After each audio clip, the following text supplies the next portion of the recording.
Welcome dear students. In the previous lecture, we completed first chapter, that is sets.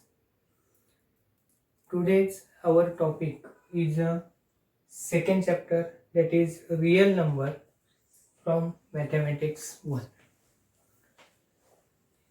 You know the numbers. In last lecture, that is set, also we learned the set of numbers. We have to write here the set of numbers. First of all, the set of natural numbers, which is denoted by n, and this set of natural number, if I try to write, then it start with 1, 2, 3, 4, and so on. The numbers which we are used for the counting is known as the natural numbers, and these numbers start from the 1, and this is the set of natural number. In the set of natural number, suppose we add 0, then 0, 1, 2, 3, 4, and so on. This is the another type of a number set, and that number set is denoted by W, and it is set of whole numbers. In that whole numbers, that means natural number, after that natural number there is a whole number. If we see this or observe in a manner of a set, then we come to know that this n is a subset of W. N is a subset of W, that is set of natural number is a subset of a whole number. After that, if we add the negative numbers, that means if we start with -3, -2, -1, 0, 1, 2, 3, and so on, then this set is a set of integers. Here are positive integers, negative integers, and here it is 0. If we observe the W and I, that is the set of whole numbers and the set of the integers, here W is a subset of I. That means natural number is the set of whole number, natural number is a subset of whole number is a subset of integers. Now, after that, there are another set, and that set, if we try to write, that is the set of rational numbers. The set of rational numbers is a set of x such that x is equal to p upon q, and p and q belongs to integers, and q is not equal to 0, then that type of a set is called as a set of rational numbers.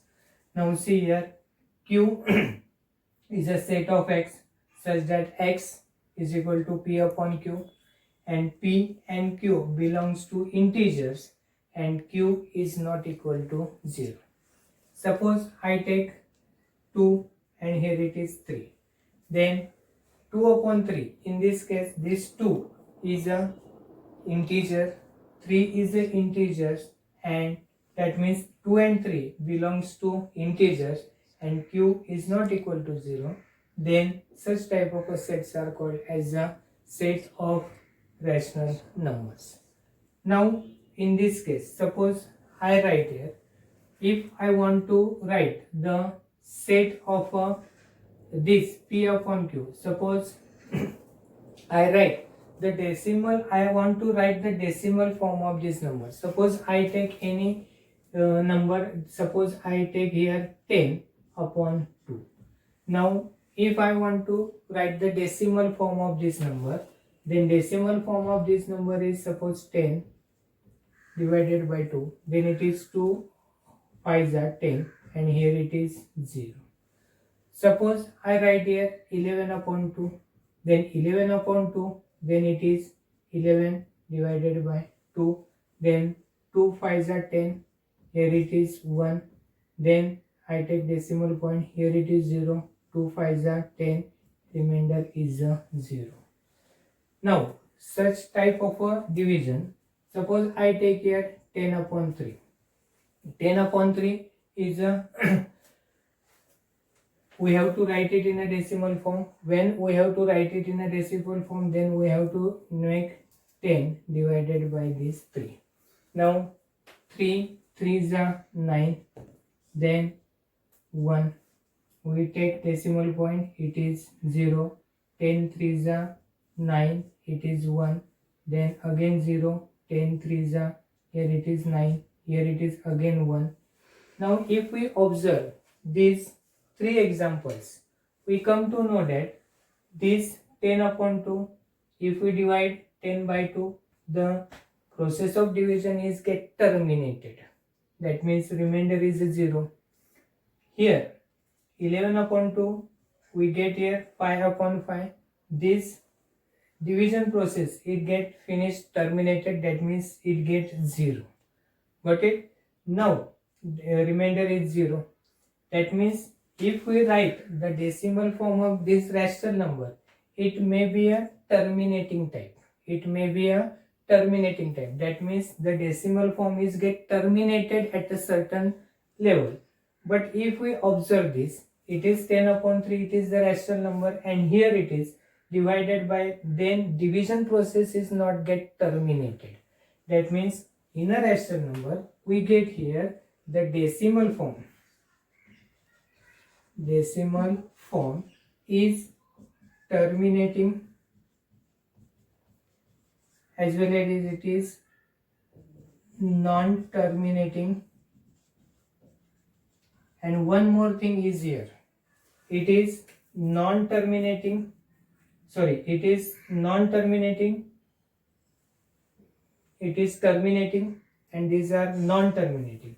But non-terminating, but if we observe the division of 3 is going on, that is the repetition of a number is there, therefore non-terminating and repeating, that is also known as the recurring type.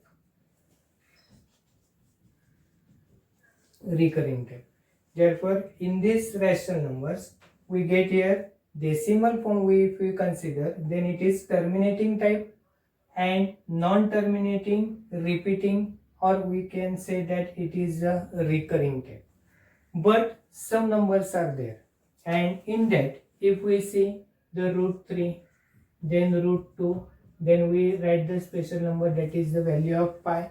Such numbers, if we find out the decimal form, that decimal form is non-terminating and non-recurring. That is, if we find out the answer, then it may be 1.323561267, like this. There is no repetition of a number, or the one number is again and again, the division is 3 is going on, but here it is not, the specific number is repeated again and again. Therefore such type of is called as a non-terminating and non-repeating, or we say that not recurring, and such numbers are called as irrational numbers.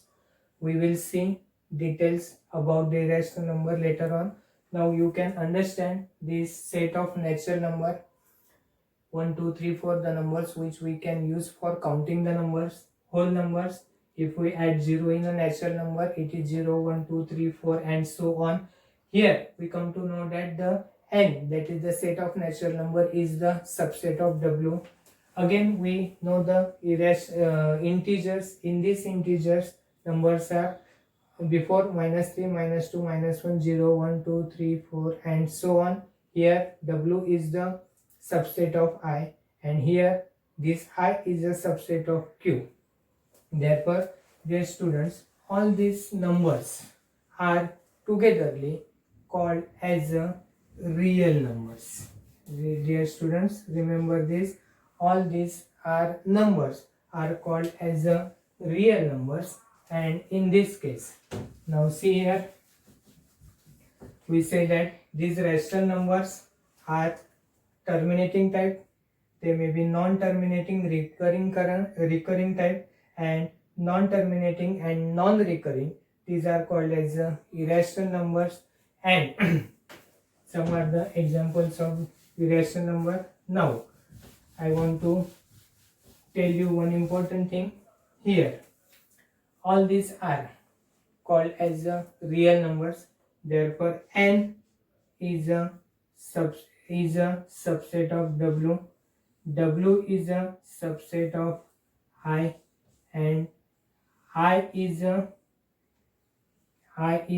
subset of Q, and Q is a subset of R. That is real number. If we consider in a form of sets, then we can say that the real number is the set of real number is the universal set for all these sets.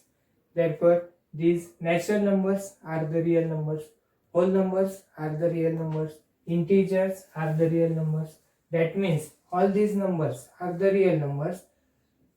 Natural number, whole numbers, integers, and irrational number, these are the real numbers. And therefore n is a subset of w, w is a subset of I is a subset of q, and q is a subset of r. Now, dear students, one property or one concept is given here, that is the order relation between the numbers, between the rational numbers. Now, what is order relation?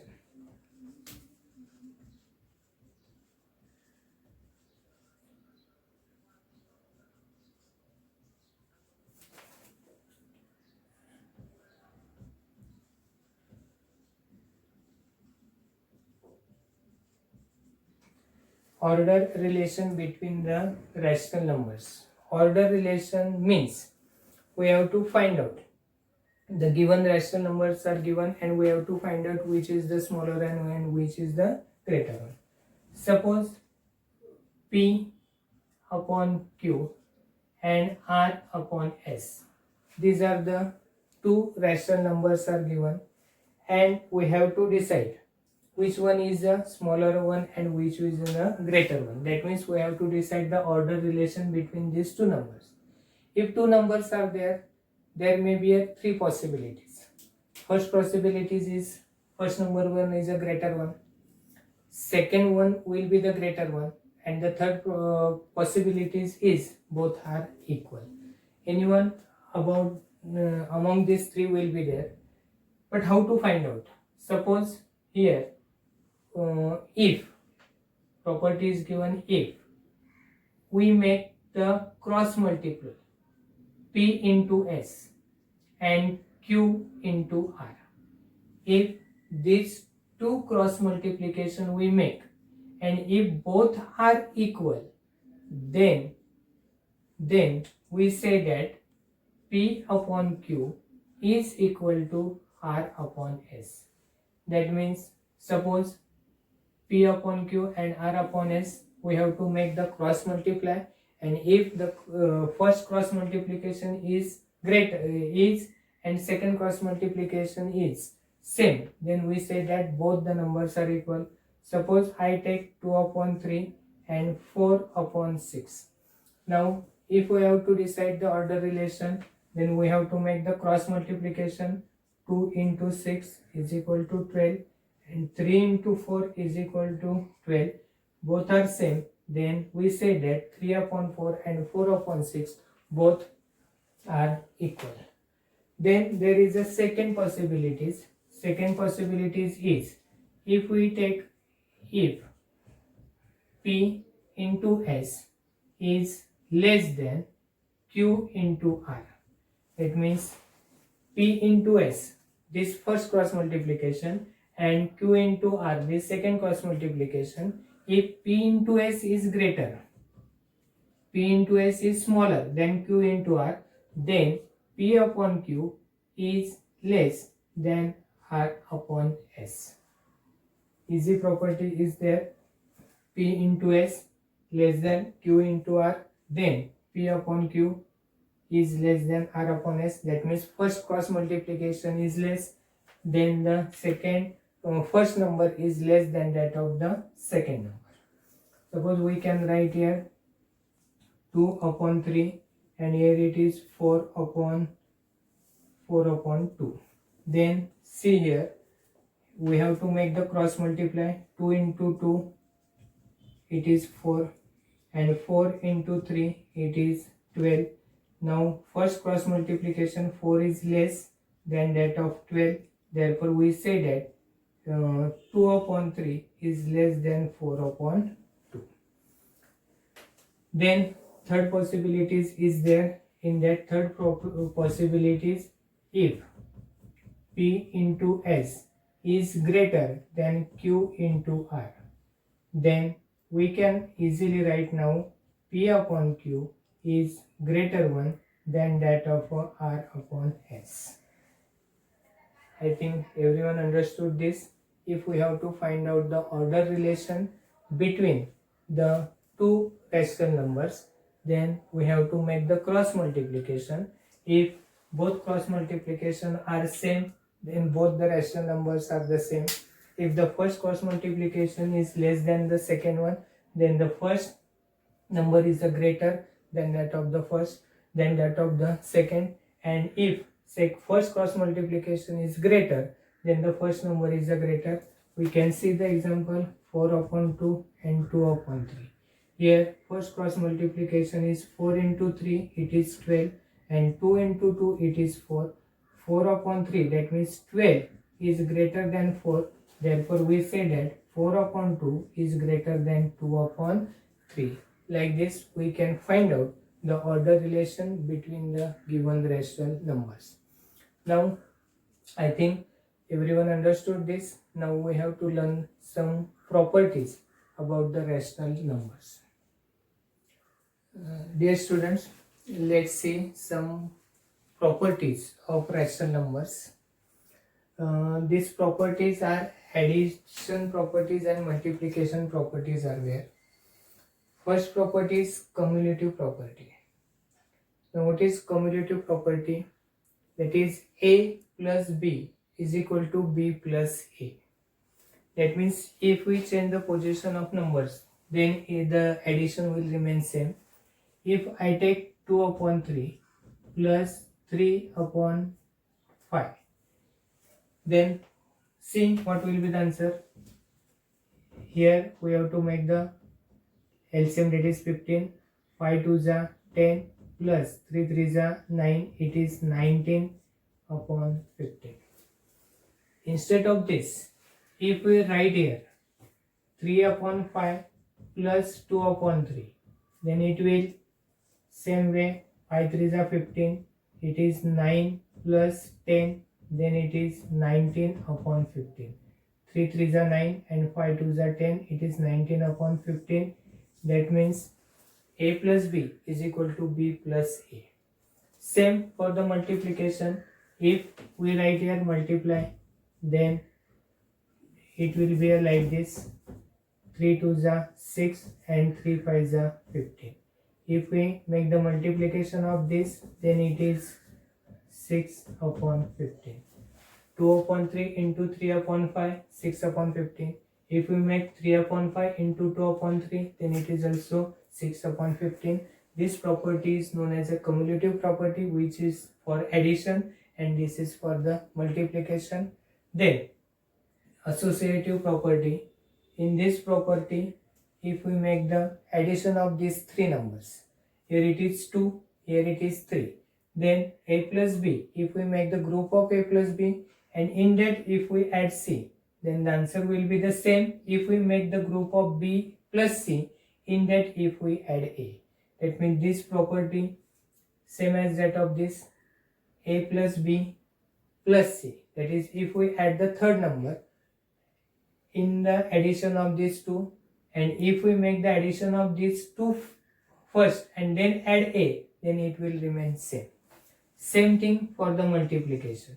If we make the multiplication of B plus C first and then multiply A, then it will remain same. If we multiply first A into B and then we multiply with c. This is the associative property for addition and for the multiplication of the rational numbers. Now identity property is there. In this identity property, for addition, that means our given number is a, and in that if we add 0, the answer is remain same, that is same number is remain. That means identity of this a is remain same if we add 0 in that number.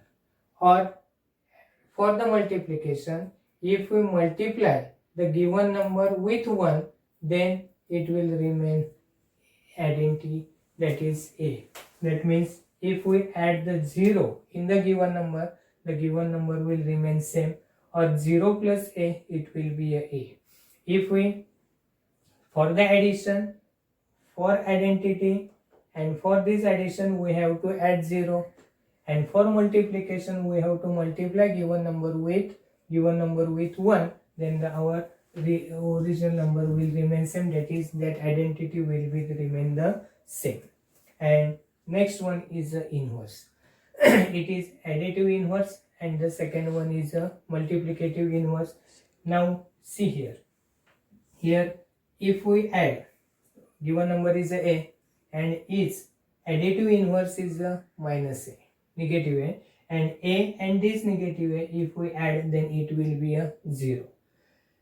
Same way, that means if we add the if we add the additive inverse in the given number, the answer is 0. And for the multiplication, given number is a and multiplicative inverse is 1 upon a, and if we multiply that, then the answer is 1, where condition is that this a must not be a 0. Therefore, for inverse property and for addition, if we add the additive inverse, then the answer will be a 0. And if we multiply with the multiplicative inverse, the answer is a 1. Condition is that a must not be a 0. Dear student, I think everyone understood this property. See on page number 19, some number sets are given. Some number sets are given, and properties of a rational number, one table is given. That this part and this property you have to write in your notebook. Now I think everyone understood this, and we will start, or we will complete the practice set 2.1 in our next lecture. Till you have to complete your work, that means you have to write on page number 19 this is given, and that you have to write in your notebook. Thank you.